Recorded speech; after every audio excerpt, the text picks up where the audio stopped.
All right, good morning, everyone. We are convening the hearing of the Committee on Energy and Environmental Protection. It is Tuesday, February 7th, 8:45 a.m. We are in conference room 325.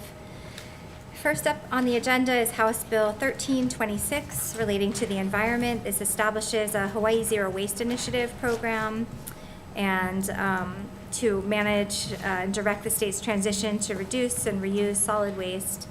It establishes a packaging waste advisory council tasked with working towards creating a packaging extended producer responsibility program.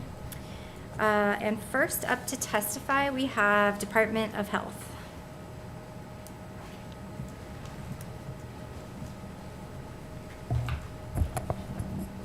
Good morning, Chair, good morning, Chair Lowen, Vice Chair Cochran, and members of the committee. My name is Michael Burke. I'm with the Department of Health's Office of Solid Waste Management. We submitted written testimony in support of this bill. We stand on our written testimony, and I'm available for comments. Thank you. Thank you. And then we have, excuse me, Leah Laramie, the State of Hawaii Climate Change Mitigation and Adaptation Commission Coordinator in support. Island Plastic Bags, Inc. in opposition. Fairwind Cruises in support. The Energy and Climate Action Committee of the Environmental Caucus of the Democratic Party in support. Kauai Women's Caucus in support. Chamber of Commerce of Hawaii with comments. 350 Hawaii in support. Hawaii Environmental Change Agents in support are present on Zoom. Jennifer Navarra present on Zoom. Jennifer, go ahead. Oh, hi, thank you. Thank you for taking an interest in this issue, Rep. Lowen and other members of the committee. We are in strong support of this measure. I've submitted a letter of testimony showing some business and organization support, and I'll grow that list as we continue the legislative session. But as we know, we have a massive problem with landfill capacity throughout the state. This would help to address packaging waste. There's still a lot to figure out in terms of how do we get engaged producers in the state of Hawaii, which producers to include in the program, what products to include. There's a lot of questions. And so this bill really allows us to address those questions. But ultimately, at the end of that process, we implement a program because we don't have a lot of time to waste, and so stand in strong support of this bill, and I'm hoping we can get good engagement and get other ideas throughout the legislative session. Thank you. Thank you so much. And we did get your testimony. I think that indicates 15 different businesses and a number of other organizations in support. So thank you. Next, we have Environmental Caucus of the Democratic Party of Hawaii in support, Surfrider Foundation in support, Hawaii Reef and Ocean Coalition, Ted Bolin. Thank you, Chair Lowen, Vice Chair Cochran, members of the committee.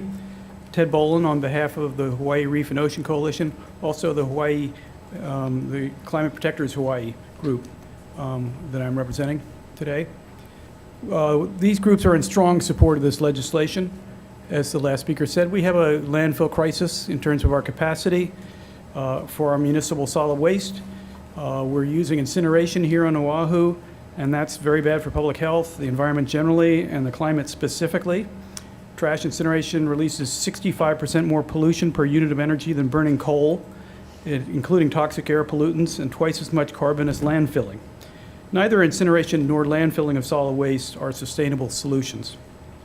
Recycling alone is not the answer, given our isolation, the cost of shipping, the lack of local commercial recycling facilities, poor sorting practices, and the fact that some types of plastic are not recyclable and others can be recycled only a few times. So, Hawaii needs to reduce its packaging waste to help address our landfill capacity problems, reduce costs to taxpayers, protect our environment, and mitigate the climate crisis. We must create less packaging waste and recapture resources in our waste through reuse. A major goal of the state should be to move towards zero waste. Currently, the taxpayers of the state pay most of the cost of handling packaging waste. The producers of packaging waste should shoulder more of the costs of handling packaging waste they produce, the taxpayers should pay less. It's fair that those who create packaging waste pollution should bear at least some of the costs. The packaging producers are also in the best position to redesign their packaging so it's less wasteful and can be reused or refilled. Developing packaging that circulates locally will reduce packaging costs, waste handling costs, and supply chain disruptions that harm local businesses.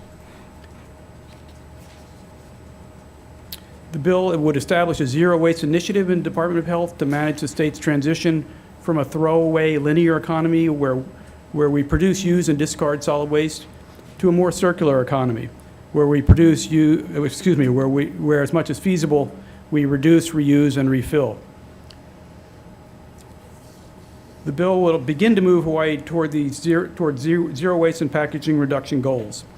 It will protect the environment, produce local green jobs in waste handling, and reduce costs to taxpayers by establishing a zero waste initiative and a packaging reduction and reuse program with participation and funding from large producers of consumer packaging goods. Smaller producers would not be affected. The existing Hawaii 5 deposit bottles would be exempt. There would be a special fund to provide funding. The first step in the process would be for the Department of Health to develop an assessment of statewide needs with input from the counties, with a goal to reduce packaging waste by 70% from the baseline amount, with priority on waste prevention by eliminating unnecessary packaging and switching to reusable packaging systems. Then there would be an advisory group of relevant stakeholders, including producers, county representatives, and others, to advise the department on how to structure a producer-funded packaging reform program with a goal of target date of July 2026 to implement the program. The Hawaii Reef and Ocean Coalition and Climate Protectors strongly endorse this bill as a reasonable process for packaging waste reform that will help us deal with our landfill capacity limitations, reduce packaging waste, lower cost to taxpayers, and move towards zero waste. Thank you for the opportunity to testify. Please pass this bill. I'm available for questions. Thank you. Thank you. And next is the Household Commercial Products Association with comments. The Waikea Bottling / Malama One Recycling with comments. The Flexible Packaging Association in opposition. Big Island Reef Keepers Hui in support. There's an organization called the Coalition of Associations. Lauren Aguiar on Zoom. Thank you, Chair Lowe and Vice Chair Cochran and members of the committee. My name is Lauren Aguilar. I represent AmeriPen, which is the American Institute for Packaging and the Environment. We are an association that represents the entire packaging value chain, from consumer brand companies to material suppliers, packaging manufacturers, and end-of-life material managers. But today I'm testifying for a coalition of associations with comments on House Bill 1326. In our written testimony, we really comment on the expansion of the needs assessment language. We'd like to see more detail on what the needs assessment should capture in terms of information. Some examples in our written testimony are what current infrastructure looks like in Hawaii, whether it be recycling, composting, types of collection opportunities for consumers, what the need is for consumer education, what funding and actions are needed to get to the reduction goals set out in the bill. Also in our written testimony, we have a comment on a producer responsibility organization that would help the department manage the producers, their obligations in the funding of the program. Having a PRO has been, proven successful in traditional extended producer responsibility systems that are currently in existence. So we think it would be a helpful tool for Hawaii as well. But like I mentioned, we did submit some written comments that go into more details. But I look forward to continuing the conversation with you, and our groups are supportive of programs that are effective. And we thank you for your time. Thank you. Next is the American Beverage Association with comments. Then we have Just Zero, Peter Blair on Zoom. Yes, good morning. Can you hear me? Yes. Wonderful. Thank you so much for the opportunity to provide testimony in support of HB 1326. My name is Peter Blair. I'm an attorney and the policy director for Just Zero. For those of you unfamiliar with us, Just Zero is a national environmental advocacy organization that works alongside communities, policymakers, scientists, educators, and organizers to implement just and equitable solutions to the climate damaging and toxic production, consumption, and waste disposal practices that are prevalent across this country. The way we think about and manage waste in this country is flawed, inherently unsustainable, and deeply unjust. And this, unfortunately, is not surprising given that the companies that design, market, and package fast-moving consumer goods are completely detached from the end-of-life management of these materials. Instead, residents, towns, and counties are stuck paying for the end-of-life management and dealing with a waste stream that they have little to no control over. Even worse, because these companies are so detached from the environmental and economic constraints of their products and packaging, they're increasingly turning to unrecyclable materials like plastic to manufacture their products. HB 1326 would address this by making producers of these fast-moving consumer goods responsible for funding programs that reduce the amount of packaging waste generated and disposed of in the state by 70%. Importantly, unlike other forms of producer responsibility for packaging laws, HB 1326 correctly places the emphasis on meeting this goal, not through recycling and downstream mechanisms alone, but through a combination of elimination of single-use packaging and the development of producer-funded reuse and refill programs. I'm extremely excited about this bill because, unfortunately, all existing producer responsibility for packaging programs, including the 4 laws that have recently passed in the US, exclusively focus on funding curbside recycling programs. While curbside recycling programs are a central part of any zero waste system, they should not be prioritized above reduction and diversion through reuse and refill. As a result of exclusively focusing on recycling, these existing laws have not achieved significant waste reductions. This is because the money continues to flow downstream towards collection, sortation, disposal, and recycling. Even the programs that try to be clever and use eco-modulated fees to shift the burden to the companies to make them incentivized to reduce their waste really haven't had the widespread impact that we want and need to see. And this is increasingly important because of the plastic problem. Despite being widely unrecyclable, most companies are continuing to shift to plastic. In fact, 40% of all plastic produced in the last year was used for packaging. Virtually none of this is recyclable. Only 5% was recycled in 2021, and this is unlikely to change, especially for Hawaii, given your geographic constraints. Most of this plastic just is not commercially or economically capable of being recycled. It was not designed to be recycled. It never will be designed to be recycled. Moreover, unlike glass and aluminum, plastic really can only be recycled a certain amount of times before it's degraded to a point where it cannot be put back into the economic value chain. So at some point, even the small amount of plastic that is theoretically recyclable will need to be burned or buried.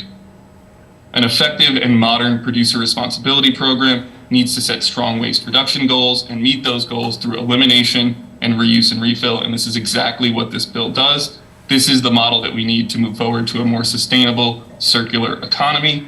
And on top of the environmental benefits that are clear from this bill, you also will be seeing significant economic benefits. Implementing zero waste strategies to address not only current but future waste management needs will create significant economic benefits. Reuse and refill systems have been found to produce as many as 30 times more jobs than disposal-centric models such as landfills and incinerators. And perhaps most importantly, zero waste systems are not centralized. They are dispersed throughout the community, so the economic benefits aren't given to one company or one community over another. The pollution and health impacts associated with unfettered packaging generation and disposal are significant and widespread. And to address that, we need bold policies that focus on the problem upstream, and that exactly what this bill does. We are extremely supportive of this. Thank you so much for hearing this testimony, and I'm happy to answer any questions you have. Thank you. Next, we have Robert Keith with Ameripen. I think we did already hear from Ameripen, and they didn't indicate being in person or on Zoom with comments. And then Surfrider Maui chapter in support. American Forest and Paper Association in opposition. Consumer Brands Association with comments. And the Food Manufacturers Association in opposition. And then we also have 39 additional individuals who submitted testimony in support and 5 in opposition. Was there anyone else who wanted to testify on this measure? Please come forward. Aloha, Chair. Thank you for hearing this very important Please measure. say your name and organization. I'm so sorry, Yeah. Representative Lowen. I'm Matthew Geyer. I'm testifying as an individual, and I strong support of this bill. Thank you for hearing it.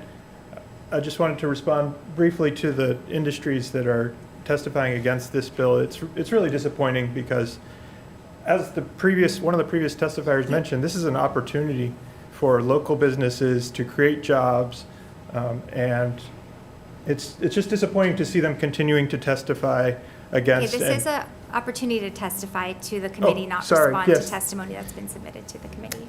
Thank you. Thank you. I apologize. Thank you very much for hearing this bill. Strong support. This will create a lot of good jobs. We've seen pilot programs on the North Shore here in Oahu that are creating jobs, and it's reducing our waste stream, and it's so important. So thank you so much for hearing this measure. Thank you. Anyone else here to testify on this measure in person or virtually? All right, if not, we'll go to questions. Questions, members? Rep. Ward. Thank you, Chair. DOH, are you still here? You mentioned in your testimony that you don't have the manpower and it may cost some money. How much were you thinking of and how many people to do this? Well, I think that, as the bill is structured, right, it reads as there's two separate programs, the Zero Waste Initiative and sort of that Zero Waste Program. That one to implement, at least to start, we estimated one person, one FTE, so that's about $100,000 revenue. With regards to the EPR packaging program, that's a little amorphous just because part of the legislation gets us together in a room with the counties to figure out what we need as a state and what the counties need to address waste. And so that's at that stage, as we've hashed that out, and then we bring in, the packaging companies and NGOs, that's when we'll figure out sort of the structure and the form of a program that would then drive the number of personnel we would need. So it could be more, it could be less. It could be more, it could be less, yes. Okay. Sorry, I don't have a better answer, but part of it does come from the fact that we need to hear from the counties to know exactly what they would need to address the waste. How much has it cost other states? There's 4 Oh, other that's something states I that don't cited. know. I'd be happy to look up that for you, though. Okay. Thank you. Yeah. Keith, if you stay there, I have a question for you Sure. as well. Just because this is such a topic of discussion in Hawaii right now, all our waste goes to the landfill or to incineration, almost the vast majority of it. And the landfill also produces landfill ash that is buried, the ash that gets buried in the landfill. Can you just talk to us a little bit about the environmental impacts of the landfill and what threats it poses, to communities that live near it, but also being situated over the aquifer and the leachate that might come from it if there's a leak in the lining? Sure. Now, to be fair, this isn't necessarily in my programs, but just in general, I grew up on the leeward side. I grew up in Waianae. I know how we feel here on Oahu, at least on the leeward side, about siting more landfills out there. And so when you have incineration like we do here on Oahu, it doesn't magically disappear when it's burned. There still is ash that's created or that remains after the refuse is burned. Some of that is toxic, especially now with the electronics that are discarded. You have lithium and cadmium and other heavy metals and toxics that remain in the ash and then they get buried in the landfill. For the neighbor islands, perhaps maybe the Big Island, because they're big, have space, but even then, we all live on these tiny little islands in the middle of the Pacific. There's only so much space that we have for landfills. And so we're at a point where we can't just keep dumping our trash. And so one of these, this is a potential solution to addressing how we manage our solid waste so that we're not turning to just dumping it in a lava tube or dumping it, in kekaha or dumping it, in an incinerator. And so I think that that's the bigger picture, is that how do we manage the waste? Because we don't have space for it. Great, thank you. Mhm. Other questions, members? Rep. Ward, go ahead. For Jed, Quickly. if I may. Jed, do we have a model, a country, a state, or a city that says, hey, this is the way to go and it's worth emulating? Do you have any of those excellent, I mean, this obviously is not the first time this has come up. Yeah, there are, Peter Blair, who testified, could probably answer this better than me, but there are 4 states and 1 province in Canada that have done this. There are different models. Almost all of them have flaws. I wouldn't point to any one and say, oh, that's the one. What about the European countries that have? European countries are far ahead of us on this. And so that's Which kind of, one in particular? Does anything come up? I'm not sure which ones. I think it's the European Union maybe as a whole, but they're much farther along in recycling and in reducing than we are. So yes, that's part of where we look, is to see what they have done and what we could do. Okay, thank you. Thank you, Chair. Great. Any further questions, members? All right, if not, we will move on. Chair? The next bill. Sorry, you know Hello? what? We need Hello? to move on. Thank you. I was signed up to how- testify. Looks like council. We did call, we're moving on to the next, I apologize, but we did ask if there was anyone else. I know, we asked and that I twice, didn't. and we're moving on to the next item on the agenda. House Bill 179 relating to deposit beverage containers. This requires deposit beverage distributors that sell, offer for sale, or distribute deposit beverage containers in the state to meet minimum post-consumer recycled content requirements or minimum non-petroleum materials content requirements. And first up to testify is Department of Health.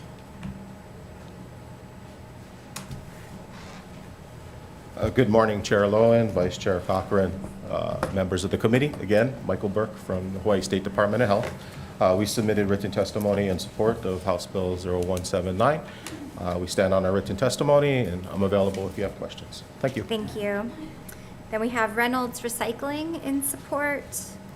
We have Hawaii Liquor Wholesalers Association in opposition.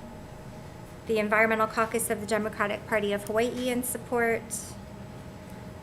Dr. Alex Ward from Origin Materials, present on Zoom. Hi there. Thank you for the opportunity for this testimony on behalf of Origin Materials. We are in strong support of the House Bill 179. So my name is Dr. Alex Ward. I'm the Director of Public and Institutional Partnerships for Origin Materials. I have a technical background, a PhD in cell biology, and was a cancer researcher in a former life.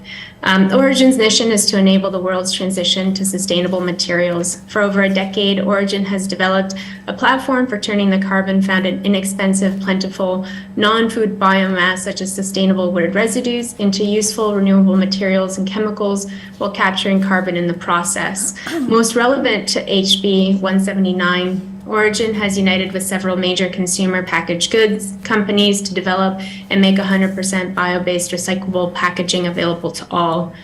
Origin uses renewable biomass, that's non-petroleum materials, which are then digested in our chemical process in order to make building block chemicals for PET. PET made from Origin's paraxylene is chemically and functionally identical to petroleum-based products, and our customers' downstream processes and equipment do not need to be altered to accommodate Origin's co-products. Additionally, our bio-based PET is fully recyclable, the same as fossil PET, and can readily use existing recycling streams. HB 179 is a critical component in mitigating pollution from plastics production by incentivizing the use of non-petroleum materials in plastics. Hawaii has the opportunity to lead the United States shift to eco-friendly bio-based products. Hawaii is rightly apprehensive about the use of non-renewable resources in plastics and elsewhere. Concerns over their contribution to climate change, as well as their depletion, the instability in foreign fossil markets, rising energy prices, and more lead to the conclusion that public and private sector should be incentivizing transitions to renewable resources that the United States can grow and maintain under sustainable practices. By removing fossil resources from the end product, bio-based technology can help transition supply chains and petrochemical job-ready talent away from volatile oil markets and towards sustainable markets based on American forestry and agriculture, thus achieving domestic energy and materials independence. Plastic pollution starts with fossil fuel extraction and continues throughout the manufacturing process. Per the International Energy Agency, petrochemicals, the incumbent technology for producing plastics, draw 14% of oil and 8% of natural gas raw materials. The manufacture of 4 petroleum-based plastic bottles alone releases the equivalent greenhouse gas emissions of driving 1 mile in a car, according to the World Economic Forum. Concerning recycling and recycled plastic PET, Origin's non-petroleum materials play an important role in ensuring that PET recycling can be maximally effective based on Dr. current Ward, we do have your written testimony and did review it. okay. Can Sure. you summarize? Absolutely. Thank you. And so in sum, giving the deposit beverage distributors the opportunity to choose between 2 meaningful, eco-friendly production options for plastic beverage containers greatly increases the likelihood of a positive environmental result for the state, while allowing industry the ability to choose which route is best for them, given a variety of economic, technological, and geopolitical factors. Thank you for allowing me the opportunity to submit this testimony in support of HB 179. I'm happy to answer any questions. Thank you. And then we have American Beverage Association with comments. And then Will Karen, one individual in support. Is there anyone else here to testify on this measure? If not, members, any questions? Department of Health, questions for you. I'm going to ask you this question because I know that the Hawaii Liquor Wholesalers Association submitted testimony in opposition, but they're not present to answer questions. So I'll see if you can help us get to the bottom of some of this. This bill would only apply to containers within the deposit beverage container, the High Five program. And so that exempts some of the containers that would be associated with members of the Liquor Wholesalers Association? Yes, as we read it, this bill is specifically for the deposit beverage container program. So if you're already exempt, as an example, if you produce wine, spirits that are not part of the program. For most other alcoholic beverages, they're packaged in glass or aluminum. And as I understand it, most or all glass or aluminum containers currently would already meet the requirements of this. So this is essentially just applicable to plastic, which typically alcoholic beverages that fall under the High Five program aren't packaged in. Correct. I've had a lot of experience with alcoholic beverages, and I don't recall them being in plastic. That being said, this essentially glass containers as well as aluminum containers largely contain recycled content, and so this would largely impact the plastic containers. Okay. And then another question, I know there were some concerns about the non-petroleum material requirement and whether combining PET, virgin PET with non-petroleum products would make that product not recyclable. And as I understand it, there's some non-petroleum based products that would be fully compatible with PET recycling and others that wouldn't. Would Department of Health be comfortable with a provision in this bill that sort of provided that the non-petroleum materials used to meet the percentage requirement should be fully recyclable and readily used with existing equipment to recycle PET, and then we could look at a separate requirement for products that would be 100% an alternative material and maybe require those be compostable, or what would you suggest to address that?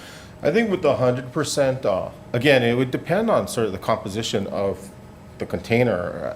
As an example, bamboo fiber would be one where it would be out of the High Five program altogether. And so I think we would want a tweak maybe to the DBC definition so that it would be kept out, and then it would be handled traditionally through the solid waste stream. And I'd like to do a little bit more research into the company that presented testimony. But assuming that there is a recycling market for those products, that our redemption centers that collect and bale the material, and then they ship it off to the mainland to be recycled at end users, primarily on the mainland and elsewhere. But if there's a market where that product is still being purchased, the non-petroleum product is still being purchased similarly to a PET bottle, where there wouldn't be any real break in the stream of getting the materials out, where we wouldn't necessarily place a burden on the redemption centers to have to separate one type of container with the remaining PET bottles, then certainly I think that that would be something where a clause or sort of a provision that, as long as it's recyclable, would be beneficial. Alongside PET? Yeah. Okay. Okay, any further questions, members? All right, thank you so much. Thank you. Okay, we'll move on. Just to everyone present here and on Zoom, we haven't thus far imposed any time limits on testimony in this committee, but just everyone keep in mind, we do have a long agenda. We don't want to have to impose time limits. I know we're getting to the carbon tax bill, which will have a lot of testimony. We do have your written testimony. We did read it in advance, and we'll be able to address any further concerns during questions, so thank you. So with that, we'll move on to House Bill 1146 relating to taxation. This is the carbon cashback program, and first up we have the Attorney General on Zoom with comments. Please come forward. Good morning, Chair Lowen and members. Laura Maeshiro for the Department of the Attorney General. This bill creates a carbon emissions tax credit. The qualifying taxpayer here is defined as resident. In essence, it excludes non-residents, thereby triggering the Privileges and Immunities Clause, which then subjects it to a constitutional challenge. We do have a fix here, and it's in the testimony. It's basically taking out the word resident, and that's all I have. Great, thank you. Thank you. And next up, we have Department of Taxation with comments. Good morning, Chair, Vice Chair, members of the committee. My name is Charlene Tagami, and I'm here on behalf of the Department of Taxation. The department stands on its written testimony. I'm available for any questions. Thank you. Thank you. And then Hawaii Department of Health with comments. We have the Hawaii Climate Change Mitigation and Adaptation Commission in support.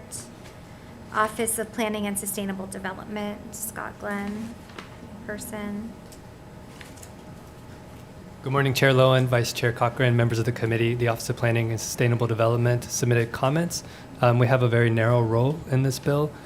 We are supportive of climate action, and just wanted to note that we don't have the in-house expertise for what the bill calls for. So we just provided comments on that. Thank you. Thank you. And then the Kauai Climate Action Coalition in support.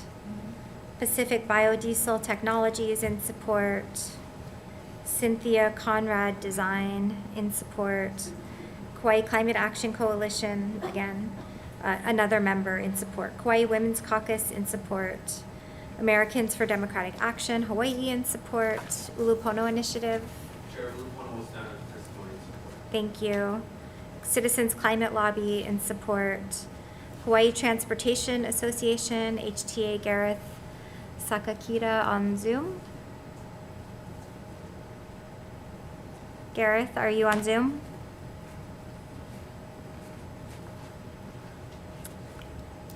With testimony in opposition, we have Henry Curtis, Life of the Land, I think on Zoom. Henry, are you on Zoom?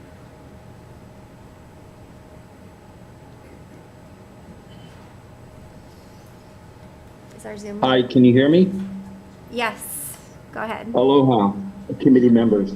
Life of the Land is in strong support of climate change legislation, but opposes House Bill 1146.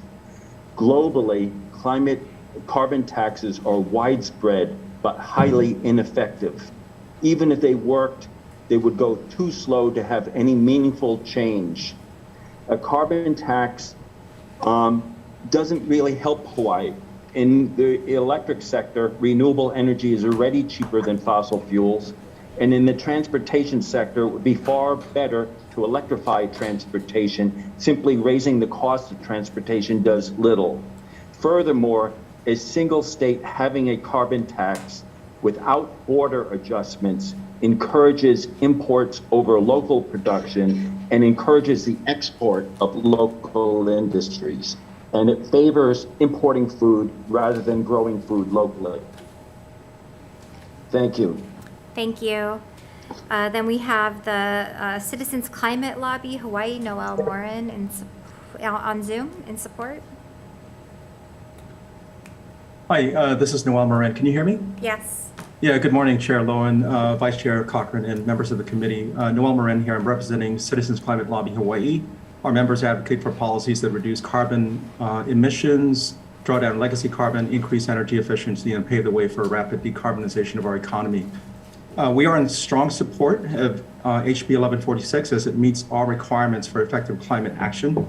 It addresses the root cause of climate change, and that is the emissions of from burning fossil fuels, and it'll do this by enabling a deep and broad change in our consumption habits in order to reduce our dependence on fossil fuel.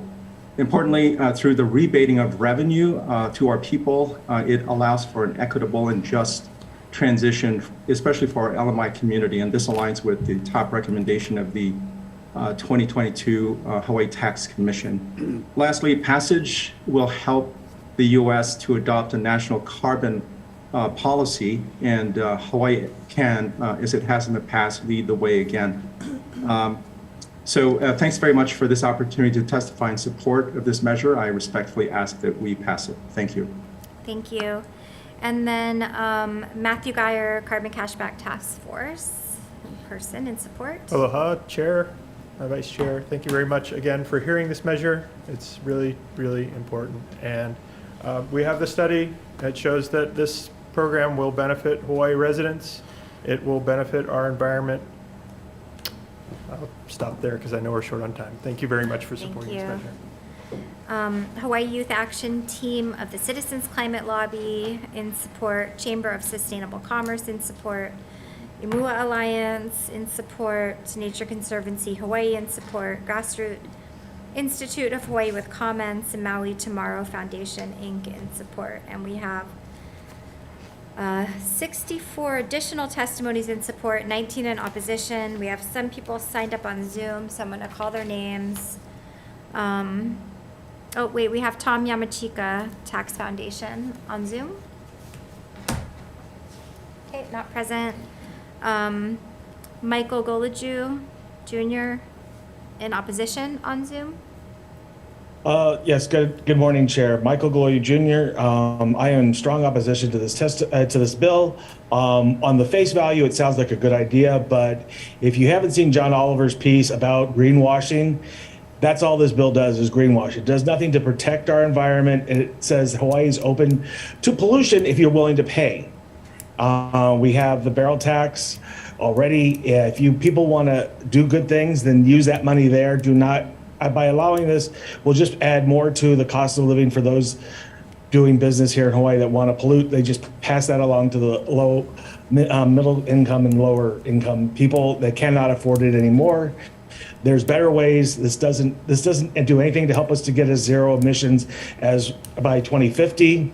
It just encourages those to pollute if they're willing to pay the price. So on that, I ask you to hold this bill and find something else better. A better vehicle to help us get to the 2050 goal of net neutrality or zero.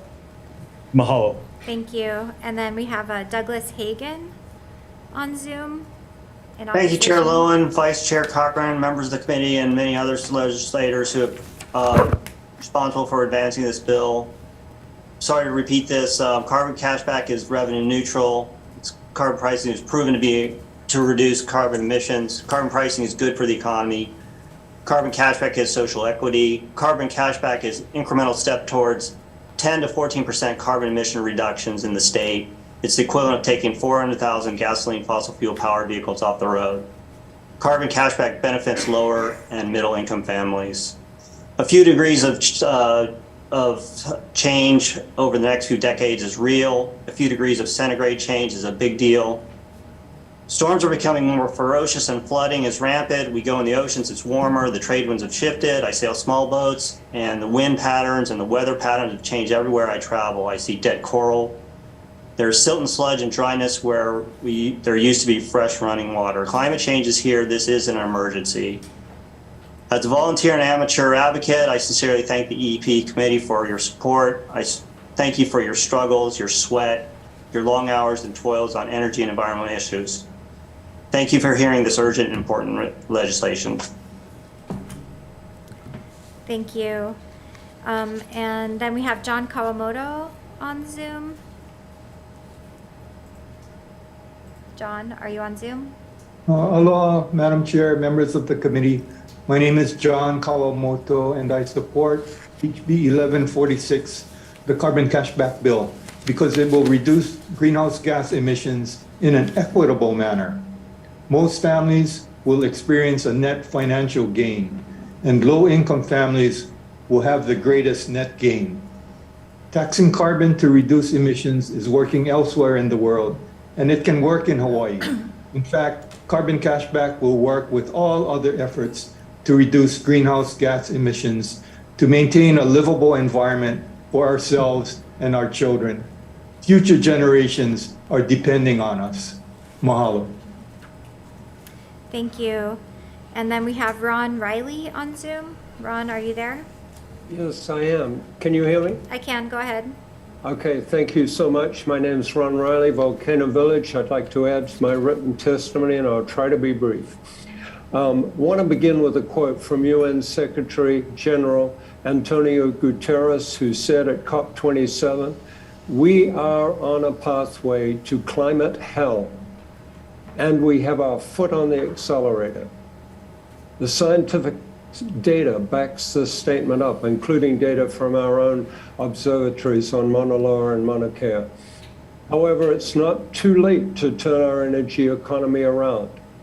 I was at an informal survey that Citizens Climate Lobby had at a tabling event last week at the Billy Kanoi Gym in Pahoa on Hawaii Island, and folks were able to put a colored dot representing their level of climate concern on a display board. At the end of the day, 60 people did this, and 91% of the dots were tightly clustered around the very concerned end of the scale. Obvious follow-on question was, what actions are you taking? Or what should government do? And as you might imagine, generated thoughtful conversation, animated conversation, and Citizens Climate Lobby suggested that along with very helpful personal actions, systemic policy change is essential. And we had some handouts on how to register with Hawaii.gov, and we urge support of this bill, HB 1146. My takeaway is people want to do the right thing, and carbon pollution pricing will help us all participate in the economic transition away from heavily subsidized fossil fuels and towards a cleaner, renewable, prosperous, and dare I say, a life-saving energy future. Thank you so much for your support of this bill. Thank you. And next we have Paul Bernstein in person. Live and real. I was going to read the IPCC report, but since you're cutting off the time. Anyways, thank you very much, Chair Lowen, Vice Chair Cochran. As an economist with you here, I just want to say, in all my 30 years of studying policies, this is the single most effective policy to reduce emissions. And it's an and policy. So just want to make a clarification. This is not cap and trade. This is not equivalent to a gasoline tax, okay? So it takes in the money, gives the money back. It's an and policy as it builds on all other policies for the environment. So it's the single most effective policy. I think it's a necessary policy, but it's not the only policy we need to enact. Thank you. Then that's everyone who signed up to testify in advance. Is there anyone else present in person or on Zoom who wants to testify on this? If not, members' questions. Rep Ward. Thank you, sir. DOTAX, Department of Taxation.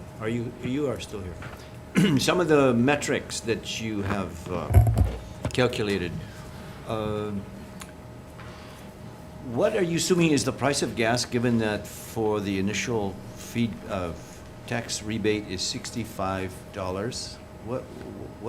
What's the assumption on what price it will be paid at the pump versus when you cap it at certain amounts? Could you repeat that again? I'm sorry. I'm looking at the model where you come up in the bill, there's a whole set of, for the year 2024, you get $65 back, and then 2025, $210. What is assuming that's coming in as revenues? And I'm assuming it's at the gas pump, or is it not? Or your assumption is different? And does the person have to file an itemized tax return, is the other big question. The department didn't draft this bill, but in order to claim a credit. You are the cost police, though. You are the ones who tell us what it's going to cost or what it's going to advantageously benefit us. Okay, so you want to know how much it's going to cost? Exactly. Okay, I can get back to you on that. Currently, we don't have any cost estimates. Okay, do you have to be itemized on your tax return? So in order to claim a credit, you do have to file an income tax return. And how much of the Alice families actually do a itemized tax return? This is a tax credit, so it's after, because it's a tax credit, it's not a requirement to itemize on your return. Okay, so you can do the short form, and you can do this without any problem. You should be able to. We do have to draft new forms for this, since this is a new credit. You have to draft new forms? Yes, because this is a new credit. So currently, the department does not have any forms. And you're prepared to do that? Yes. Okay, thank you. Thank you, Chair. Thank you. Members, any further questions? All right, if not, we'll move on. Next on the agenda, we have House Bill 949 relating to renewable energy. This appropriates funds for low-interest loan programs for lower-income families to purchase and install solar energy systems, including storage. And first up to testify is Department of Budget and Finance with comments, and then Hawaii Green Infrastructure Authority, Gwen Yamamoto Lau, in person. Good morning, Chair, Vice Chair, and members of the committee. Gwen Yamamoto Lau, the Hawaii Green Infrastructure Authority stands in strong support of our written comments. Thank you. Thank you. And then Ulupono Initiative in support. Thank you. Environmental Caucus of the Democratic Party of Hawaii in support. Climate Protectors Hawaii in support. Thank you, Chair Lowe and Vice Chair Cochran, members of the committee. Ted Boland for the Climate Protectors Hawaii in strong support of this bill. We need photovoltaics with storage. That's the best way to go for our energy needs. And this bill has the advantage of low-interest loans for people who are working poor, if I can call that, under Alice. And it would democratize, in essence, the access to some of these valuable low environmental impact resources of photovoltaic with storage. So thank you. Strong support of the bill. Thank you. Then we have Hawaii Solar Energy Association, Rocky on Zoom. Are you on Zoom? Good morning, Chair Lowen. Thank you for the opportunity to testify. I'll stand on our written testimony in strong support of this bill. Thank you. Thank you. And then Equal Opportunity Solar Fund in support, and 5 additional individuals in support. And then Matt Geyer, you signed up to testify in person. Standing in support, Chair. Thank you. Anyone else here to testify on this measure? If not, members, any questions? Rep. Ward. Just very briefly, does anyone know what low interest rates are defined as here? Just to make sure that it's low. How low is it? So currently we charge 5.5%, and it's a fixed 20-year loan. So it's below market rates. You know, the UN defines low interest rate at 1 to 2, 3%. 5% doesn't sound like it's low interest. We can take a look at the pricing of this. Please do that, because you know, if these are Alice families, you want to give them the opportunity. If you charge them that amount of interest, I mean, what's the national rate for interest now? 6, 7%?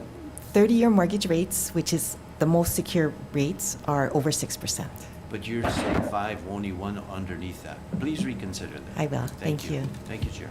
Thank you. Any further questions, members? If not, we will move on to House Bill 1151 relating to the Public Utilities Commission. This would codify a threshold, dollar amount threshold that capital expenditures would have to be submitted to the PUC for review. First up is the Hawaii Public Utilities Commission.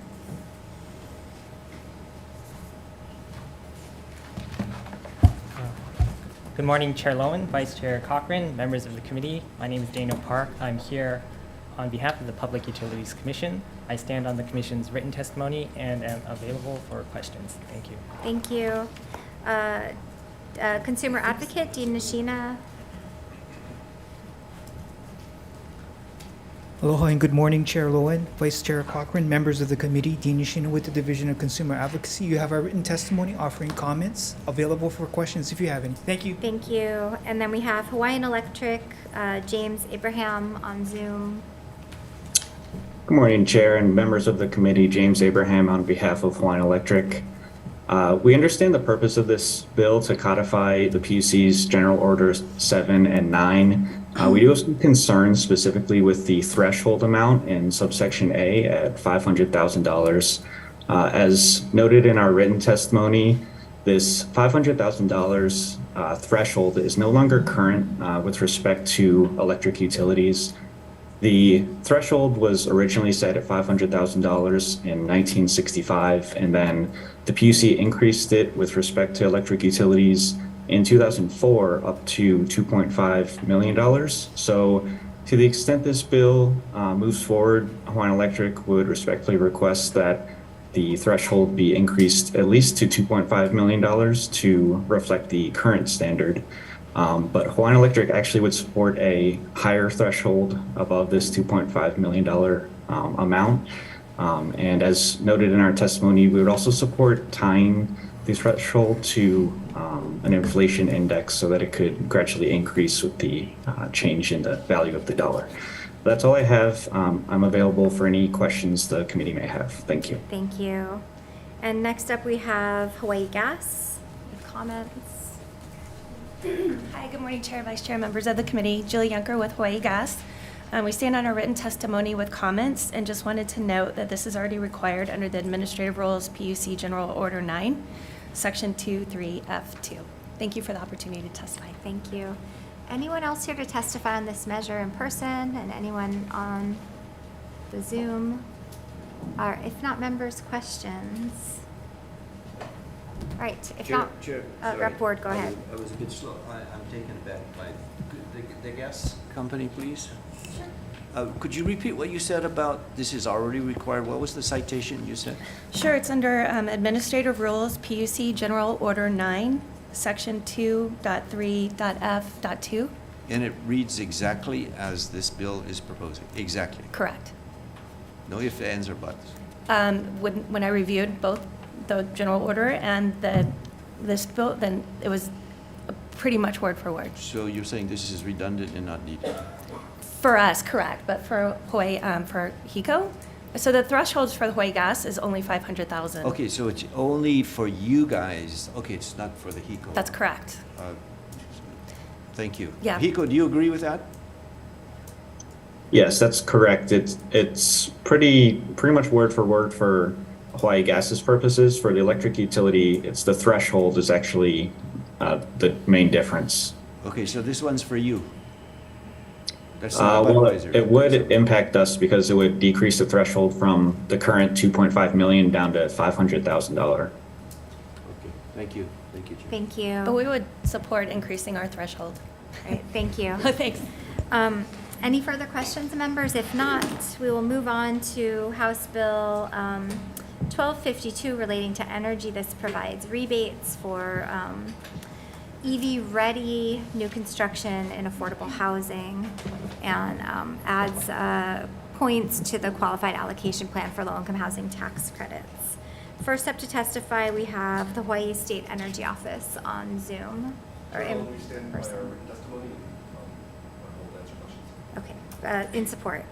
And next, the Public Utilities Commission in support.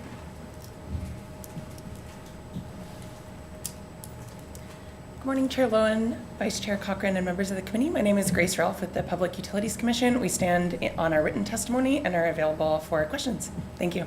Thank you. And then we have Department of Taxation offering comments.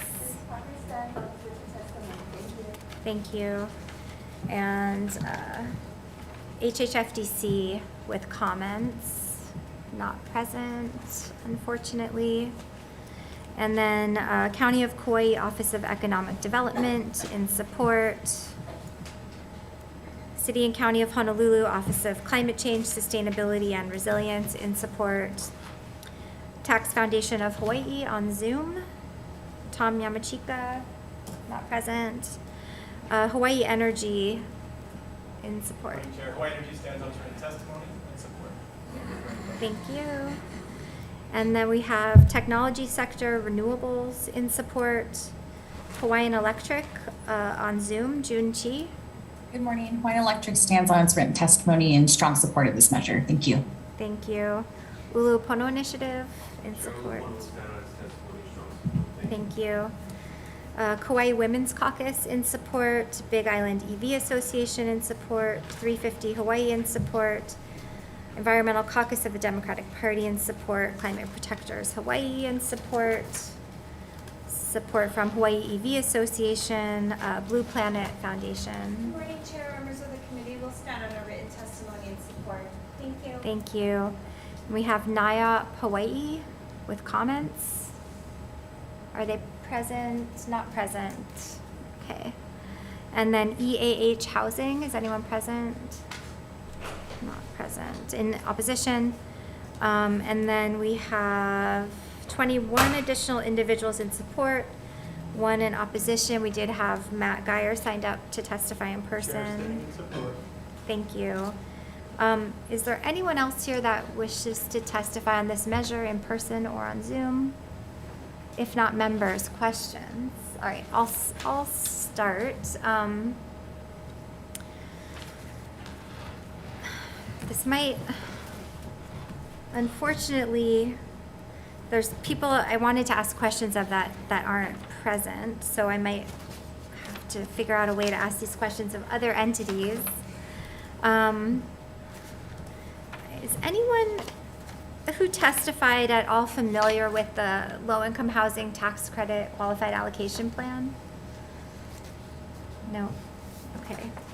Let's see. Well, maybe we'll call on, because I guess the intention of this bill was to provide only incentives, no mandates. It seems unclear to me how that qualified allocation plan points work, whether that is adding an additional incentive or whether it's perceived as a mandate. So there seems to be some contradiction in testimony about how that's perceived. So we want to try to clarify that, but I guess we'll have to do that after, since no one showed up to testify. Chair, can I ask a question? When I'm... Oh, sorry. I thought you were going to the next bill. No, I'm still, sorry, getting through this testimony. Maybe for the Energy, Hawaii State Energy Office.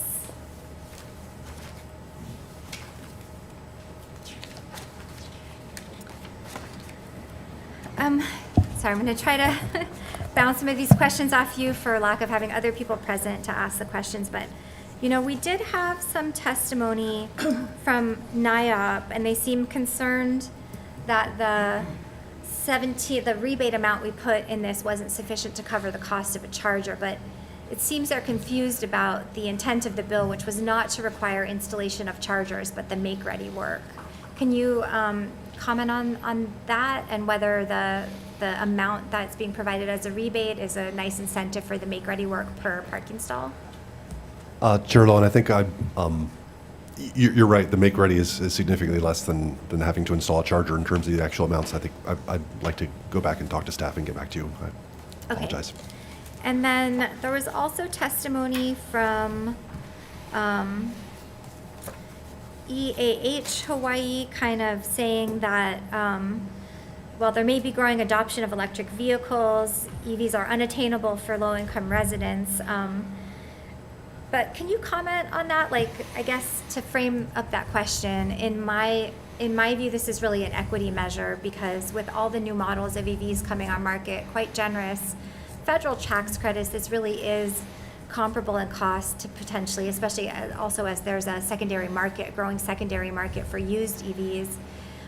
But if people are unable to have access to charging, they won't be able to make that choice. So the idea of this bill was to kind of create some equity and actually make this a choice so that lower income residents could enjoy the savings associated with electric vehicles. So can you comment on your thoughts on that? Yeah, no, I think that's why the Energy Office thinks this bill is so important. Is in order to meet our goals of 2045 to get at net negative emissions, it's going to have to be a broad and inclusive movement that includes everyone. And of course, as you know, multi-unit dwellings pose a great challenge, which is why we're also interested in some of the workplace charging bills that are moving along to ensure that folks that maybe can't charge at their multi-unit dwellings have the opportunity to charge in public charging spaces, including at work. So I'd agree it can be more expensive, more upfront costs, and that's part of the reason why the public sector can step in and help make this an inclusive of all income groups, as it'll be needed to do to reach our goals. And then I think this testimony also mentioned, encouraging use of public transit as a better solution, which I think this committee generally agrees with supporting that as well. But, we're not going to expect that cars are only for wealthy people and that low-income people don't have any cars. Yeah, that's a critical point. We can't get there just with EVs for everyone. We have to also reduce demand and give people transportation choices. And then, can you? How big a piece of the state's emissions is ground transportation in terms of decarbonization? It's about 25%. Okay, so a large amount. It's Yes. a single sector. It's very Yes. big. Yep. Okay, members, further questions, Rep. Ward? Further to that same subject, how many affordable housing units do we have? Oh, I'd have to get back to you on that one. But the question is, how many EVs have we got in our affordable housing? I'm trying to see what the state of the art of the market is right now. Yeah, I think that is a challenge right now, which is, I think, part of what the bill is attempting to address. But without those numbers, we don't know how widespread it may or how effective it may be. It seems like it'd be anticipatory rather than actual. And this may be a stereotype for affordable housing, but I know my wife wouldn't allow me to buy an EV because of the cost. So there's some market constraints here. Yeah, and throughout the country, there's incentives out there to help people do that. And I know California has programs geared towards low-income residents, and there has to be some tailoring done sometimes to hit that part of the market. But it can be done. Thank you. Thank you. Thanks. Any further questions, members? All right, thank you. Thank you. Next up on our agenda, and hopefully some of those housing advocates will reach out. If anyone's listening, we do have questions we'd like answered. So next on the agenda is House Bill 347 relating to electric vehicle charging systems. This just addresses the existing law that requires one parking stall per 100, the existing state law, one parking lot per 100 stalls in places of public accommodation. The current law allows those to be aggregated to different locations. And this would just provide that aggregation cannot occur insofar as it would shift a parking EV charger in a parking lot from one island to another island. It has to stay on the island in the same county. First up to testify is Hawaii State Energy Office.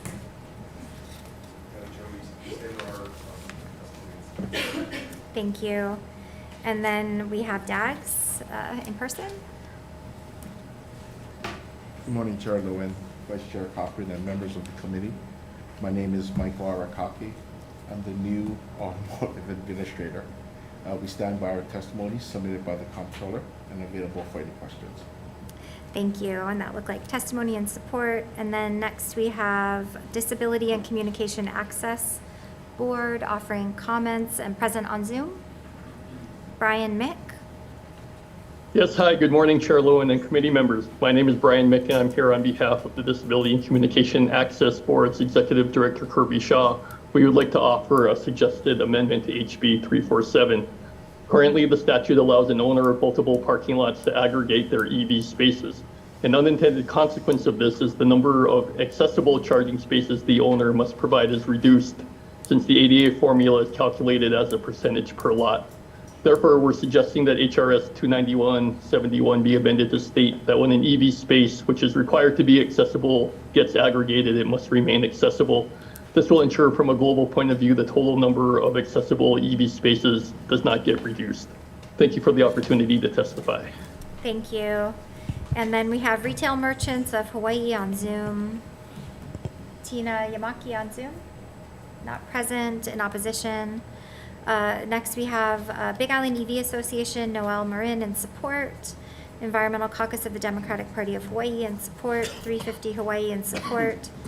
Hawaii EV Association in support, and 2 individuals, Doug Perina and Paul Bernstein, in support. Is there anyone else here in person or on Zoom to testify on this measure? If not, members, questions? Sure. Rep. Ward. Brian, Mick, are you still there?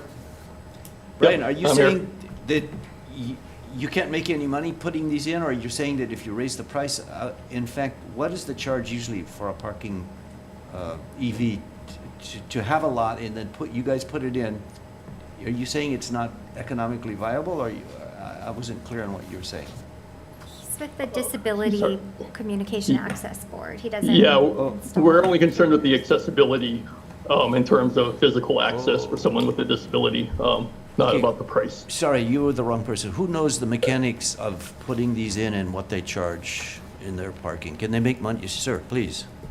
Can these people that we're requiring to put these in, can they actually charge enough to make money so it's not like we're forcing them to do something, it's actually an income generator for them? Or does it? Well, currently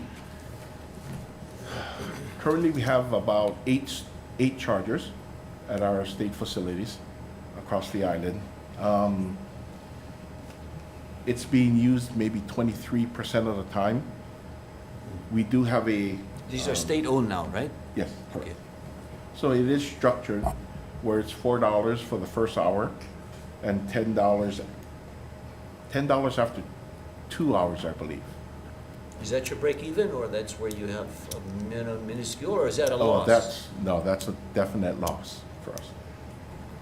So when we mandate these in the other places, we're actually having the owner of the parking lot take a loss? That's correct, for now. Sorry, no, finish up. If that's correct understanding. Otherwise, I would say we should incentivize it to some degree. Anyways, thank you very much for those. Sorry, you can stay there. Yeah, sure. The law does say that the law specifically is this, you can tell me if this is correct, so I'll make this a question, but the law does specifically say that nothing in this section prohibits the owner from charging for the use of the station. Yeah, so, that's you know, correct. you can determine what rates you want to charge to That's make it, correct, to make yes. it profitable. Mhm. Okay, and then just to clarify too, in your reading of this bill, this requirement is already in law. We're not implementing a new requirement. We're just preventing the, stalls that were supposed to be installed, say, on the Big Island from being aggregated to a lot on Oahu instead, That's for correct. example. Oh, I see, okay. Yeah. Okay, all right, thank you. Thank you. Members, any further questions? All right, if not, we will move on to House Bill 419. This is relating to residential photovoltaic energy generating systems, and this basically exempts off-grid PV systems from permitting requirements under certain circumstances. And first up, we have Environmental Caucus of the Democratic Party in support, Climate Protectors Hawaii in support, Elected Officials to Protect America in support, Doug Perine in support, Andrew Crossland in support, and that is all the testimony we have on this. Anyone else here to testify on this measure? If not, members, any questions? There's no one to ask questions of. All right, seeing no questions, we'll move on to the next item on the agenda, House Bill 1200. This is relating to Conservation and Resources Enforcement Program, and this would require DLNR to establish an unmanned aircraft system program or a drone program, authorize still care officers to use drones, and require reporting requirements about the program to the legislature. So first up to testify, we have DLNR.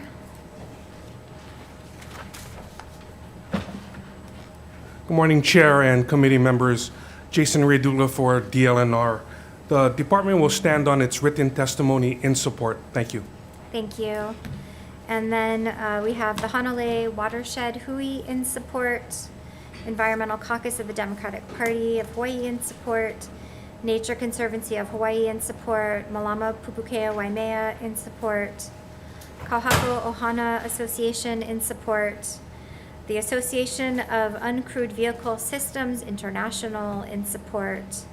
We have a Victor Ramos in support, Gerard Silva in opposition, and Denise Antolini on Zoom in support. Denise, go ahead. Mahalo, good morning, Chair Lowen, Vice Chair, and members of the committee. It's a real pleasure to testify to support this bill. I provided written testimony, which has a lot of detail, which I hope the committee had a chance to read. This is an important step forward for DoCare. There are some amendments suggested both by DoCare and myself that would strengthen the bill. Number one, an appropriation, and two, a clarification of the reporting requirement.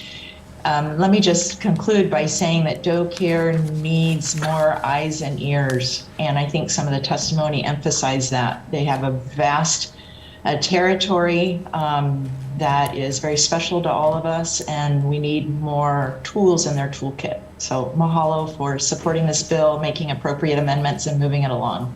Thank you, Dr. Antolini. And next up we have, that's all the testimony we have. Is there anyone else here to testify on this measure? If not, members' questions. Rep. Ward.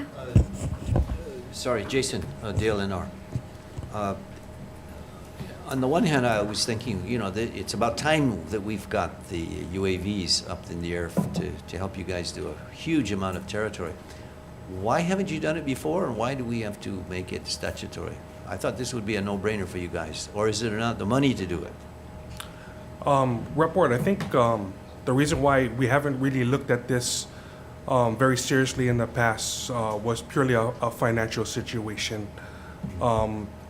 Implementing a program such as this will require the procurement of the aircraft, the training of our personnel in order to operate the aircraft correctly, as well as the proper licensure and certifications necessary to comply with the various regulatory agencies out there. So I think from that perspective, it was purely a budget situation. And you couldn't do it by next year? The amendment is to wait till 2025. You need that much time and money then? I think what we need is time to implement it.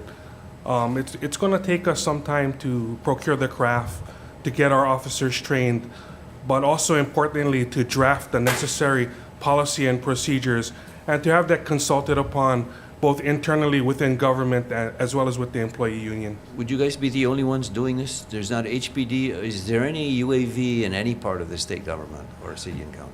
Or are there islands? My understanding is within the various counties, within the police departments and fire departments, they do use unmanned aerial systems as part of their work.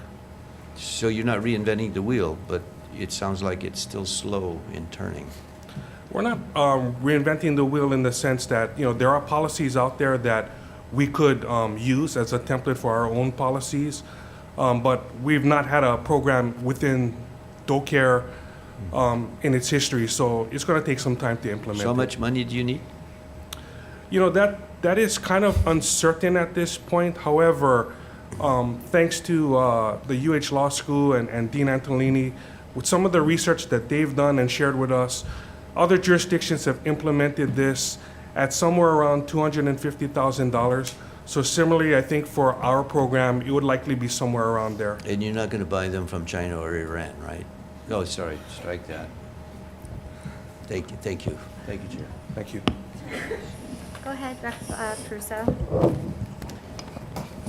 Professor Antolini, quick question. Yes, Rep. Caruso. So when you engaged in this this work with DoCare, working with your law students, did you folks also take a look at the job descriptions of the folks who work for DoCare and whether those would have to be amended?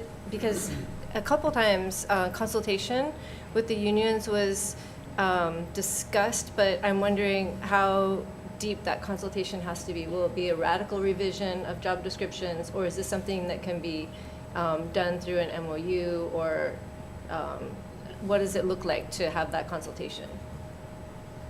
Thank you for that question. I would defer to Chief Radula on the internal HR and job description issues. I would just say that we stand ready to help them in any way we can by researching other jurisdictions.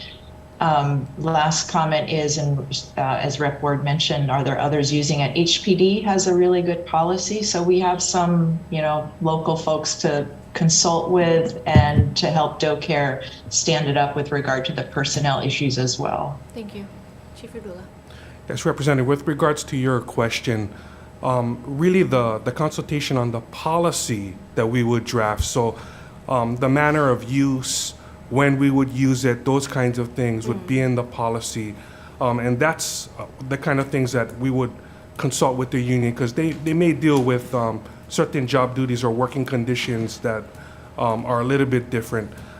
With respect to the rewriting of any position descriptions, I don't think it's really going to affect that. Okay, great. Thank you so much. Thanks. Just a quick follow-up. I think, as I understand it too, part of the intention, I mean, it's hardly like you don't have enough for your existing staff to do, but would be to be able to monitor places that are difficult to get to or access, without the use of a drone. And it wouldn't be displacing any positions to replace with a drone. Yeah. That's correct, Chair. This wouldn't really displace positions. This would greatly assist and augment the current work that our employees do. Got it. Thank you. Thank you. Any further questions, members? All right. If not, we will move on to House Bill 347. We will move on to House Bill 767. Again, relating to Conservation and Resources Enforcement Program. This requires DLNR to pursue and obtain accreditation for DoCare from the Commission on Accreditation for Law Enforcement Agencies and appropriates funds. And first up, we have DLNR, DoCare.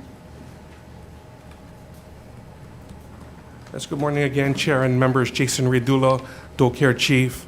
The department will stand on its written testimony in support. Thank you. Thank you. And then we have Kua'aina Ulu Au'amo in support. I don't know if I said that right. And then Victor, am I on the right one? Victor Ramos in support, Alan Urasaki in support, and Denise Antolini again on Zoom. Go ahead. Mahalo, Chair Lowen, Vice Chair Cochran, and members of the committee. It's a pleasure to once again support this bill. It's been introduced before, and as my testimony indicates, I did have the opportunity to at least witness the first attempt by DoCare to stand this up under the leadership of Laura Thielen. That was quite some time ago. And I can't emphasize enough how important it is that the resources be provided to DoCare to do this accreditation. It is very complicated, burdensome, and requires a lot of upgrades and staffing and tracking and monitoring and reporting and engagement with the national accreditation entity.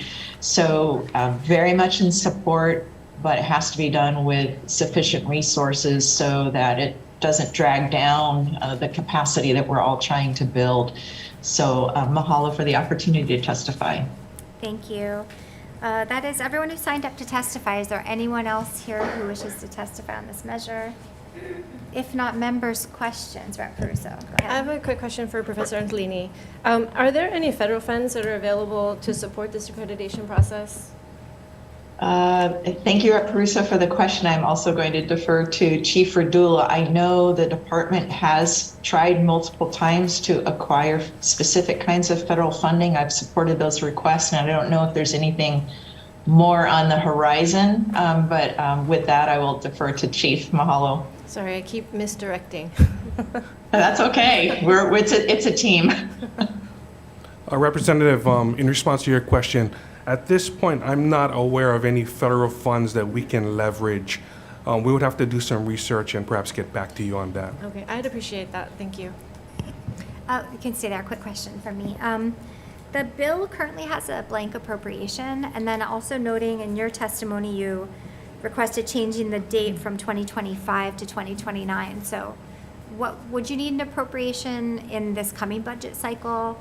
And if so, what would the amount be? That is a great question, Representative. With respect to the amount of funding that the division will need, that is quite uncertain. And the reason why is because we won't know what standards the agency will be having to comply with until we actually enter the process and work with the commission to identify specifically which standards would apply to the agency. These standards that we would need to comply with, they speak to standards of training, of equipment, of infrastructure, and potentially with respect to the state of our facilities. So they could involve capital improvements. Quite frankly, while I don't know exactly how much that would look like, my gut feeling is it could potentially be in the millions. And if we adopt your suggestion to move the date to 2029, then does there need to be an appropriation in this work, or would the initial work not require an additional, in this bill, or would the additional time mean that an appropriation wasn't required immediately? I think, with this particular measure, the spirit would entail that we would enter the accreditation process as soon as practical thereafter the bill becomes effective. And so with that in mind, I think we would need a appropriation as soon as possible, because there are fees to actually enter the process. There are annual fees to maintain your affiliation, as well as the overall funding that will be needed to implement the policies and standards that we will be required to meet. Okay. But you do support this, your testimony indicated. Yes, we do support it. We do think this is a good measure. The end result is that we think it will professionalize the agency a lot more, and thereby make us more responsive to the public in providing our services. Okay, if you can look into it and let us know what appropriation amount would be required, that would be great. Rep. Peruso, go ahead. Quick follow-up on that line of questioning. So elsewhere in the testimony is mentioned that last year in EEP and Water and Land, the appropriation amount that was requested was $1 million initial and then $750,000 recurring. Does that sound, without you mentioned it's possible to really go crazy and do a lot of facilities upgrades, but do you think that's a fair estimation of an initial amount just for the professionalization aspect, the accreditation part? Representative, I think the amount could still be applicable this year, but of course, with everything in the world getting a lot expensive, I think it would be very uncertain as to what that amount would look like. I think it could be a good starting point, but down the line, I'm not sure that would be enough. Thank you. Thank you, Chair. Thanks. Any further questions, members? Okay. Last bill on the agenda, House Bill, thank you. House Bill 921 relating to environmental crimes. This establishes a environmental crime unit within the Office of the Attorney General, and makes the disposal of motor vehicle tires a violation of state law, and establishes a $1 motor vehicle tire surcharge, and requires tire retailers and wholesalers to pay the surcharge to DOH, and DOH to deposit these funds to a special fund, which would help to fund this environmental crimes unit. So first up to testify, we have the Attorney General with comments. Good morning, Chair, Vice Chair, members of the committee. We appreciate the intent of the bill. We did have just a few mainly housekeeping comments to make the bill run more smoothly if it is enacted. Other than that, though, I just appreciate your time, and I'll be here to answer any questions. Thank you. Thank you. Yeah. Oh, go ahead. Okay. And then we have Malama Makua in support and Gerard Silva in opposition. Was there anyone else here to testify on this bill? If not, members, questions, Rep. Ward. Chair, the Attorney General. Sir. Is this best placed in your department? I believe so, because if you were to place the criminal investigation unit within the Department of Health as well, you're going to run into parallel proceedings problems where there's going to be essentially motions to dismiss based on whether the civil investigation bled into the criminal investigation and to what degree the criminal investigation might have driven the civil investigation. Our civil investigators at this point have the ability to go into certain places, ask questions, and essentially some of the responses can be compelled and unmirandized, whereas with the criminal investigation, they're going to be basically constrained by all of the normal criminal rules. So you can't have currently a situation where the criminal side is saying, hey, civil guys, can you please go and get this information for us or ask these questions that would help the criminal case, but because the responses would be compelled on the civil side, it won't play. So you do need a separation. Now, they could erect a wall within the Department of Health and have criminal enforcement and civil enforcement separated, but as a threshold matter, it may be better for it to just be a separate department, and so the line or the wall is more clear. Let me see if I get this correct. We're talking about people who throw away tires, right? Well, this is a preventative event, and it's got a $25,000 fine on it. But why not DLNR?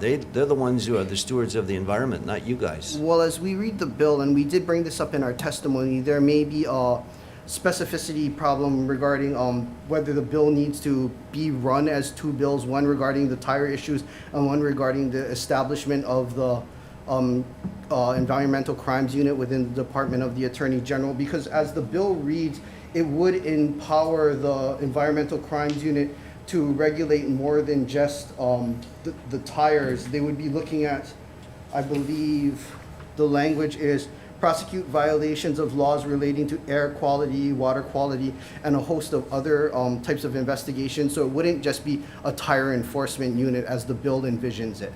But it's a new department, or a new unit, It in would be a effect. new So unit. how much do those cost? Usually $100,000 per person, correct? So this grows government, clearly, rather than in an existing one like yours or maybe DLNR.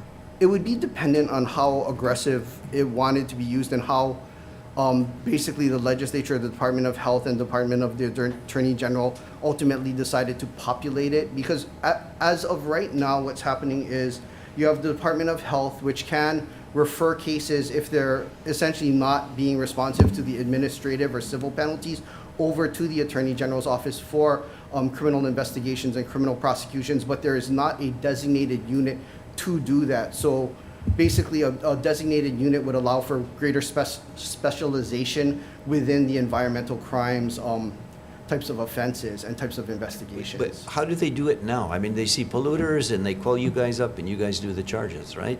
So what would be different if it's a tire versus somebody doing, what would you call it, sewage into the bays, et cetera? Well, how would this be different than that?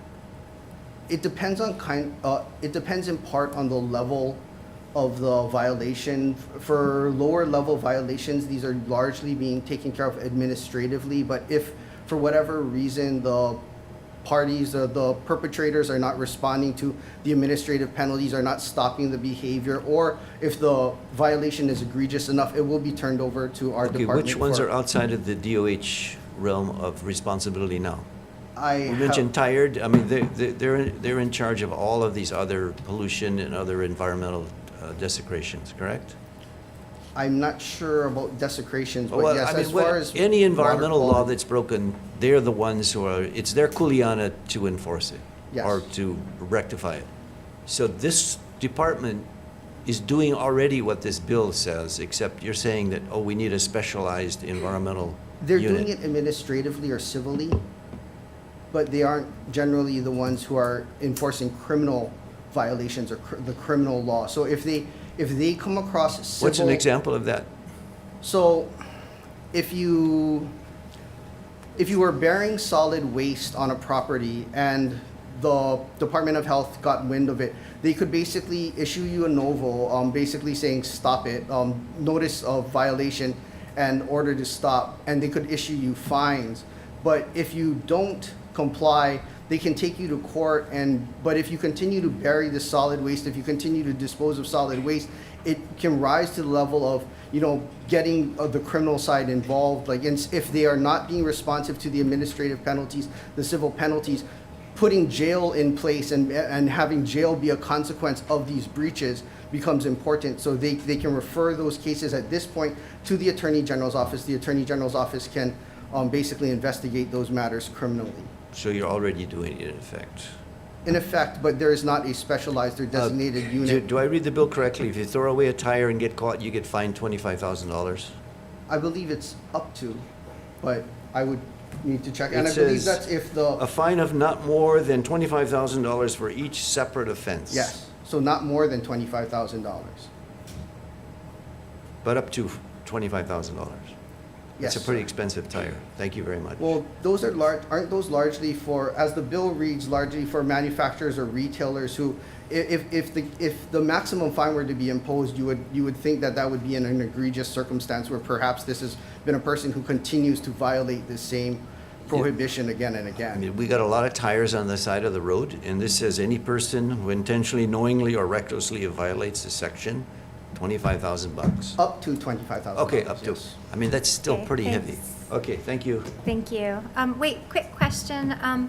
Is there any, would you envision this environmental crimes unit would be enforcing environmental crimes beyond just illegal dumping of tires? Or does it look like it's specific to tires when you read the legislation? Well, as the bill was written, it says, it basically calls for the Environmental Crimes Unit to be able to prosecute or investigate and prosecute any number of different types of violations, including basically like solid waste disposal, water pollution, the kind of Illegal basically- dumping and Yeah, generally? illegal dumping. Okay, But which is a we big actually problem. asked in our comments to further expand it to include language, including but not limited to even those areas, because it's hard to predict what environmental crimes are going to become important, or what, like, hardening of the beach on the North Shore might be something that needs to be looked into, or other kinds of environmental damage. So we were just asking for broad language. to Yeah, be used. do you think that the funding from this $1 tire fee would you envision that would be sufficient to fund that entire unit? With respect, I have no idea. With no idea how much. Okay, we'll have to look into that. And then, you know what, Department of Health might have an answer, so please come forward. We don't always call on people raising their hand, but for you, we do. The original tire fee had sunset several years ago, but prior to that, on average, with the $1 fee per tire, revenues were approximately $1 million a year. Okay, thank you. Go ahead, yeah, please come back. And we would point out that. Can you speak in the mic, otherwise people online can't hear.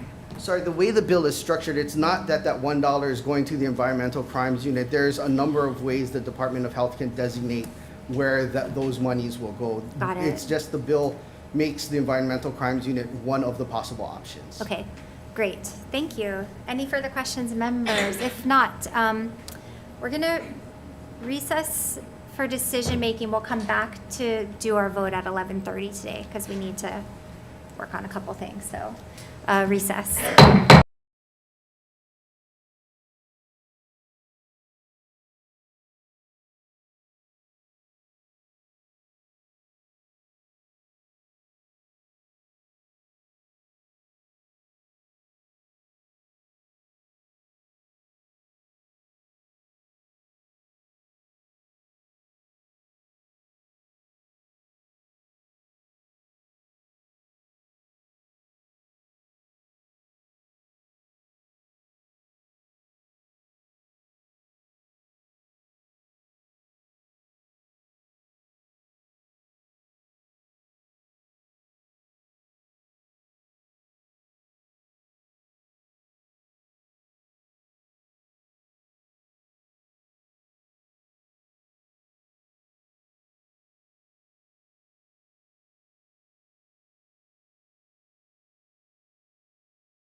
All right, everyone, we're back. We're reconvening the Committee on Energy and Environmental Protection for decision-making on the 8:45 a.m. agenda. First up is House Bill 1326, relating to the environment. We're going to make a number of changes to this bill.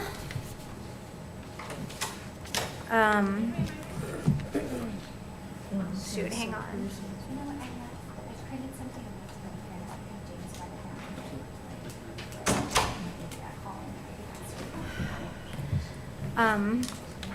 Sorry, we're gonna come back to 1326 because I left something I need for that upstairs. So we'll start with House Bill 179 relating to deposit beverage container materials.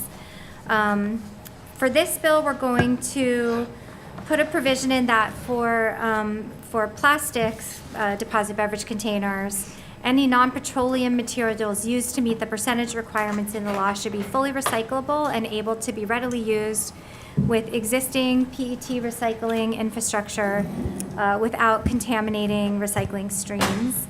And we'll provide that Department of Health may make rules to establish which petroleum-based plastics qualify. And then we'll just note in the committee report, we need to work on looking at the deposit beverage container definitions and how that might apply to containers made from 100% non-petroleum products, but that needs some more time to work on. So with that, members, any discussion? If not, Vice Chair, please take the vote. Voting on HB 179, Chair elects to pass with amendments. Chair and Vice Chair both vote aye. Noting excused absence of Rep. Woodson. All other members are present. Any noes or reservations? Seeing none, Chair, your measure is adopted. Rep. Woodson absent. Yes. Okay.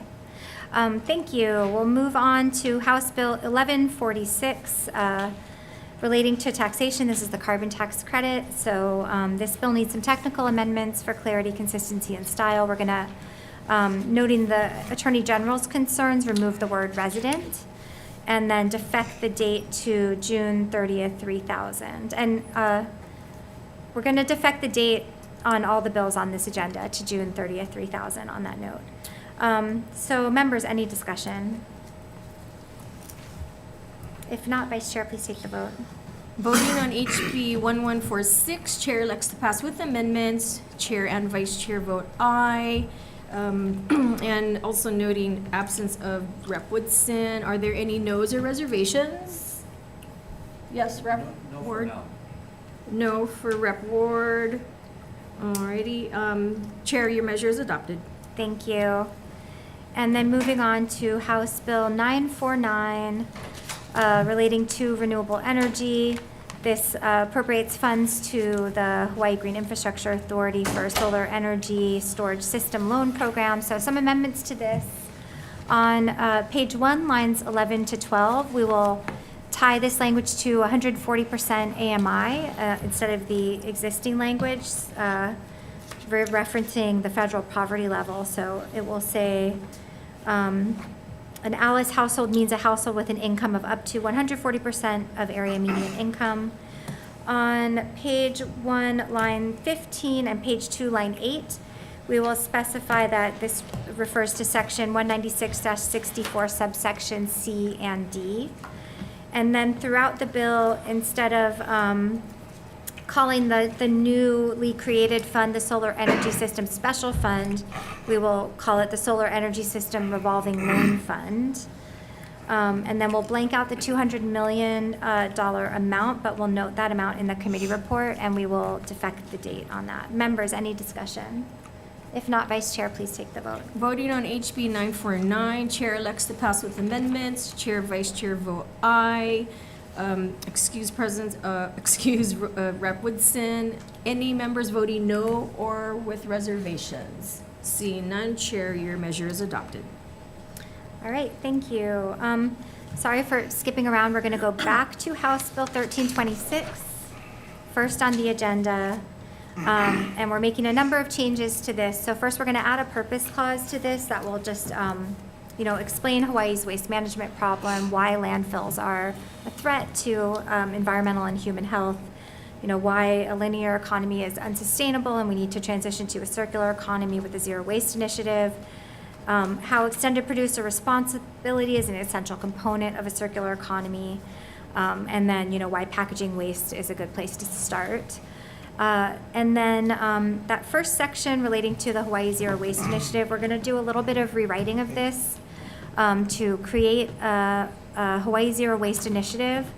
We're going to add in with a goal of sending zero waste to the landfill or to incineration, and allow that the department can, by rule, establish dates and interim goals under the Hawaii Zero Waste Initiative by which the state will achieve a 25%, 50%, and 75% reduction in the amount of waste going to the landfill or incineration. And then we'll add, again, replacing the language in there now, under the Hawaii Zero Waste Initiative, will provide the department will facilitate a transition from a linear to a circular economy, establish policies and programs to reduce waste and consumption and maximize reuse, refill, composting, and recycling, seeks to reduce the amount of toxic and hazardous waste imported into the state that poses a risk to air quality, water quality, groundwater resources, and otherwise creates dangerous pollution when used or disposed of, seek market-based solutions such as EPR, especially beginning with considering programs, products that have been have had EPR programs established in other jurisdictions. We're going to add a list including but not limited to considering carpets, large appliances, electronic waste, packaging waste, prescription drugs, batteries, paint, pesticides, tires, PV panels, used motor oil, and mattresses as examples. Seeks to learn from policies implemented in other jurisdictions, but also considering Hawaii's unique needs and the needs of each county. Work with other state agencies, counties, and the private sector to implement. Undertake public outreach and education statewide about the Zero Waste Initiative. Incentivize and support reuse and refill programs. And then we're going to require an annual report to the legislature on the progress and implementation of the Hawaii Zero Waste Initiative. And then some amendments to the second part of the bill, which is the more specific language relating to a packaging waste program. On page 8, line 6, we'll change the date from 2024 to 2025, and then accordingly adjust the other dates in the bill to shift them all back a year. On the bottom of page 16 and the top of page 17, we will delete the words hire contractors or employees in order to be ready, and just replace that with the word prepare. And affect the date. So I think that is everything. Members, any discussion? If not, Vice Chair, please take the vote. Voting on HB 1326, Chair elects to pass with amendments. Chair, Vice Chair vote aye. Rep. Woodson is excused. Members, any noes or reservations? Seeing none, Chair, your measure is adopted. Great. Okay, moving on to House Bill 1151. This is relating to the Public Utilities Commission. So we're going to defect the date and move this forward for the introducer, but I will note in the committee report the Consumers Advocates' concerns that if passed, this would increase the number of capital improvement projects submitted for Commission's review, increasing the Commission and Department's workload by having to review projects that will not have a significant impact on rates, and that the increase in applications may affect the Commission's and Department's ability to provide the appropriate level of scrutiny and resources to timely and appropriately analyze and process other applications. So with that, members, any discussion? If not, Vice Chair, please take the vote. Voting on HB 1151, excuse absence of Rep. Woodson. Chair elects to pass with amendments, and both Chair and Vice Chair vote aye. Any noes or reservations? Seeing none, Chair, your measure is adopted. Thank you. And House Bill 1252 relating to energy. This is rebates for EV-ready parking stalls for affordable housing. We did have some questions about the low-income housing tax credit qualified allocation plan that, if I had answers to, potentially might lead me to remove this section. But for now, we'll leave it in there, seeking, to get answers. Noting in the committee report, the intention of the legislation is to provide only incentive-based changes to the law, nothing that would amount to a mandate of any kind. On page 8, lines 5 and 6, we're going to delete the words serving new construction of multiple affordable housing units and change that to in new construction of affordable housing units. On page 8, lines 15 and 16, we'll delete the words and electric vehicle ready parking stalls, and then defect the date and move this forward. Members, any discussion? If not, Vice Chair, please take the vote. Voting on HB 1252, Chair elects to pass with amendments. Chair and Vice Chair vote aye. Rep. Woodson is excused. Any noes or reservations? Seeing none, Chair, your measure is adopted.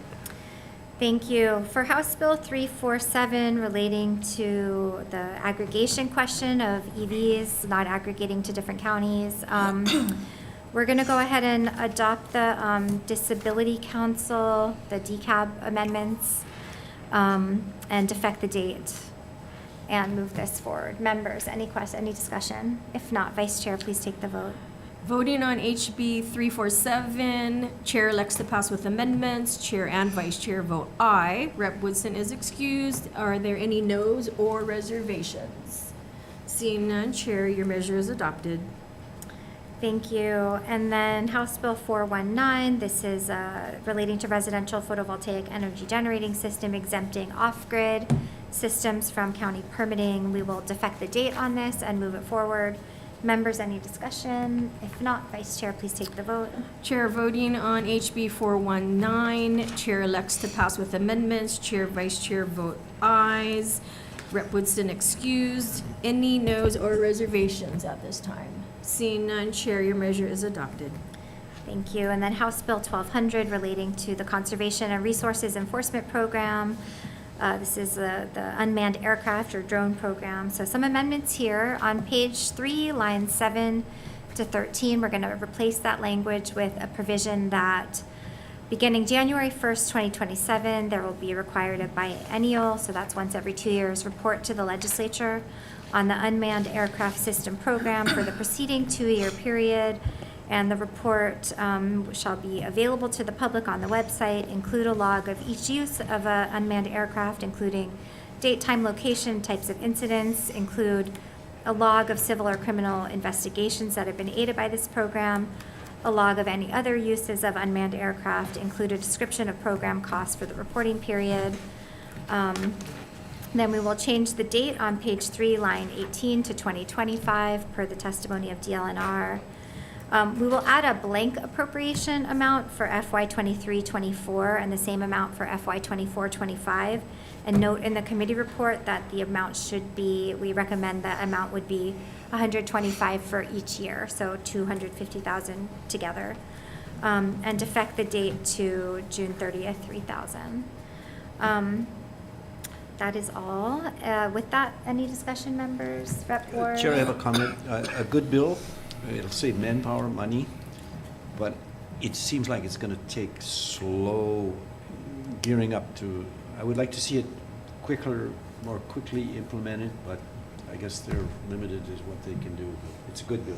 Thank you. All right, any further discussion, members? If not, Vice Chair, please take the vote. Voting on HB 1200, Chair elects to pass with amendments. Chair, Vice Chair vote aye. Rep. Woodson excused. Any noes or reservations? Seeing none, Chair, your measure is adopted. House Bill 767, this is relating to the DoCare accreditation program. So for this, we're going to, in Section 2, change the date from 2025 to 2029 per the testimony of Department of Land and Natural Resources. And then noting there's already a blank appropriation amount, and we're sort of waiting to hear what that number might be from DoCare, and we will defect the date. And with that, members, any discussion? If not, Vice Chair, please take the vote. Voting on HB 767, Chair elects to pass with amendments, and Chair and Vice Chair vote aye. Rep. Woodson is excused. Are there any noes or reservations? Seeing none, Chair, your measure is adopted. Thank you. And then for House Bill 921, I want to move this forward. I'll note in the committee report there were many suggestions made by Department of the Attorney General and an offer to help with drafting language for this bill, but I think that's not yet ready yet. So we won't make a bunch of amendments to this, but just note in the committee report to potentially work with Department of Attorney General, and then I'll talk to the introducer of the bill and see if they want to follow up on that. So we will just defect the date, blank out any appropriations, note those in committee report, and move this forward for further consideration. No. Members, any discussion? Chair, I have a comment. Yes, go ahead. I'm going to vote no on this because I think it's redundant, and everything that's being done is already done with the Department of Health. and to create another department to do this, because when the cost of the government goes up, the cost of living goes up, of which we have promised that we will lower. I just don't see how this is going to happen. Plus, the heavy hammer, if an individual throws a tire out on the side and dumps it, and up to $25,000 fine, I think is a bit of an overkill. For those reasons, for now, it's a no. Thank you. Okay, thank you. Any further discussion? If not, Vice Chair, please take the vote. Voting on HB 921, Chair elects to pass with amendments. Chair and Vice Chair both vote aye. Rep. Woodson excuse. And any noes or reservations? Rep. Ward, a no? Yes. And Chair, your measure is adopted. Thank you, and we're adjourned.